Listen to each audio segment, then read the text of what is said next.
मुख्य चौकात रेल्वेच्या जागेच्या अनेक वर्षांपासून असलेली 67 अनधिकृत खोक्यांचे अतिक्रमण काढताना मनपा प्रशासन व खोकीधारकांमध्ये जोरदार वादावादी झाली। खोकीधारकांनी अधिकाऱ्यांना घेराव घालत जेसीबीवर चढून कारवाई रोखण्याचा प्रयत्न केला, मात्र आयुक्तांनी पोलीस बंदोबस्त घेत 67 खोक्यांचे अतिक्रमण जमीनदोस्त केले। यामधील अनेक खोक्यांमध्ये चरस, गांजासह नशेखोरीचे साहित्य आढळून आल्याने खळबळ उडाली। सांगली मिरज रस्त्यावरील मुख्य विश्रामबाग चौकात रेल्वे विभागाच्या जागेवर सुमारे 67 अनधिकृत खोकी होती।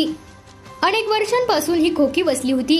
या खोकीधारकांना मनपाचा व्यवसाय अथवा बांधकाम परवाना नाही, त्यामुळे महापालिकेच्या नगररचना विभागाने शनिवारी येथील सर्व खोकीधारकांना नोटिसा बजावत 24 तासात अनधिकृत खोकी काढून घेण्याच्या सूचना दिल्या होत्या, मात्र खोकीधारकांनी याकडे दुर्लक्ष केले। त्यामुळे सोमवारी अतिरिक्त आयुक्त राहुल रोकडे, उपायुक्त स्मृती पाटील, अश्विनी पाटील, अतिक्रमण निर्मूलन अधिकारी तथा सहाय्यक आयुक्त नागार्जुन मद्रासी आदी उपस्थित होते। या परिसरात गेल्या अनेक वर्षांपासून खोकी बसली आहेत। ही जागा रेल्वे विभागाची आहे।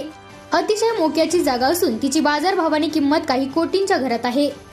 रेल्वे विभागाने 4 दिवसांपूर्वी जागा मोजून खांब रोवली आहेत। तसेच अनधिकृत खोकीधारकांना खोकी काढण्यासाठी महापालिकेबरोबरच रेल्वे